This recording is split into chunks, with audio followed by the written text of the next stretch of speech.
The Republican Party is once again the party of common sense. We're a party of common sense. We want strong borders. We don't want men playing in women's sports. We don't want to have transgender for everybody. We're the party of common sense. That's how we won the election in such a big manner. We'll no longer allow other countries to ransack and plunder our nation. That's why I've announced that we will soon begin imposing reciprocal tariffs on any country that engages in unfair and unequal trading practices. If they tariff us, as I said, we will tariff them at the exact same rate. So if a certain country, because some of these countries, even countries that I've already mentioned, are extremely aggressive with tariffs. Nobody knows that. European Union, they have a VAT tax that's devastating. It's very tough for people on the outside. Hard to sell cars, really impossible to sell them because they also have non-monetary tariffs that are very, very tough. But if you take a look at that, it's a very unfair situation. And the VAT tax is similar to the tariff. Around the world, I'm moving quickly to end wars, settle conflicts, and restore the planet to peace. I want peace, and I don't want to see everybody being killed. And you take a look at the death in the Middle East and the death that's taking place between Russia and Ukraine. It's been going on, and we're going to end it. There's no profit for anyone in having World War III, and you're not so far away from it. I'll tell you right now, you're not so far away. If we would have had this administration for another year, you would have been in World War III, and now it's not going to happen. In the Middle East, I've restored my policy of maximum pressure on Iran, designed to bring peace. And we've designated the Houthis a terrorist organization. They're destroying shipping lanes all over the place. They're making it very hard for people to get their product delivered. They're making it very difficult, but we'll take care of that situation.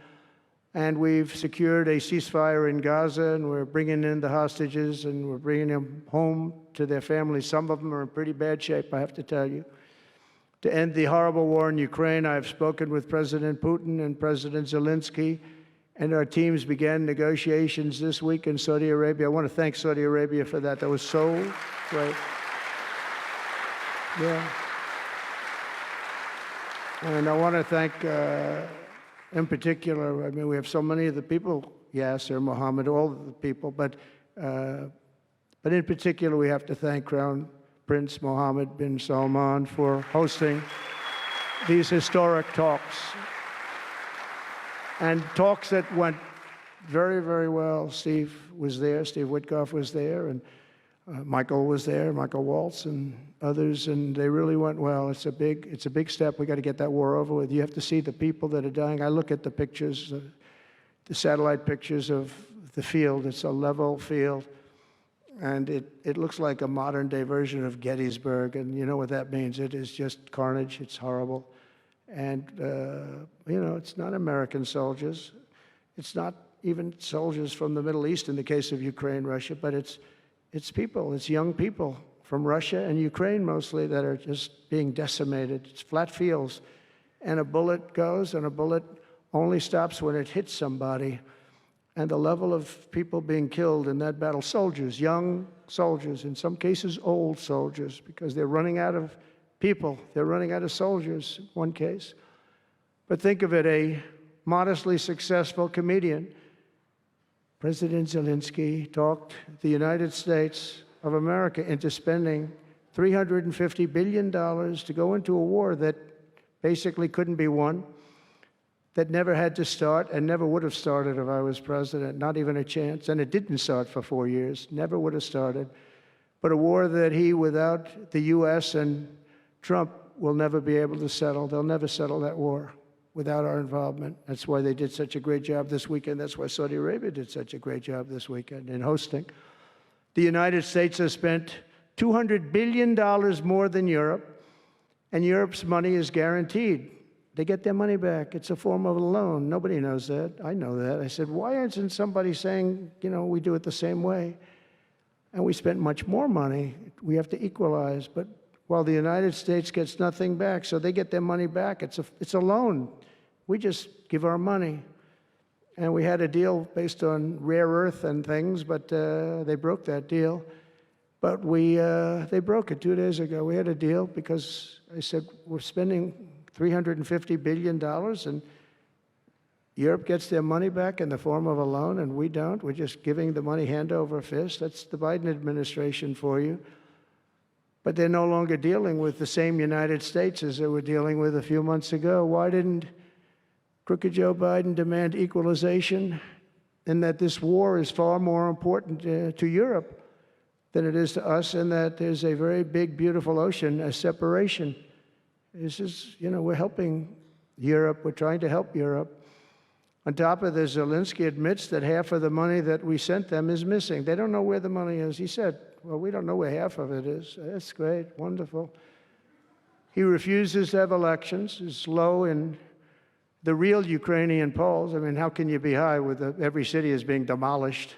It's hard to be high. Somebody said, oh, no, his polls are good. Give me a break. Every city is being demolished. They look like a demolition site, every single one of them.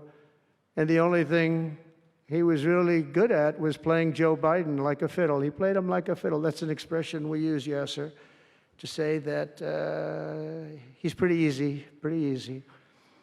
A dictator without elections. Zelensky better move fast, or he's not going to have a country left. Got to move fast, because that war is going in the wrong direction. In the meantime, we're successfully negotiating an end to the war with Russia, something I'll admit that only Trump is going to be able to do in the Trump administration. We're going to be able to do it. I think Putin even admitted that. Biden never tried. Europe has failed to bring peace, and Zelensky probably maybe he wants to keep the gravy train going. I don't know what's the problem, but he hasn't been able. He's very upset that he wasn't invited. He could have come if he wanted to, but that he wasn't invited to Saudi Arabia. But he's been working for 3 years. There's never been even meetings or phone calls to stop this war. It's a horrible thing. I figure Russia's lost 900,000 soldiers. I think that Ukraine's lost probably 700,000.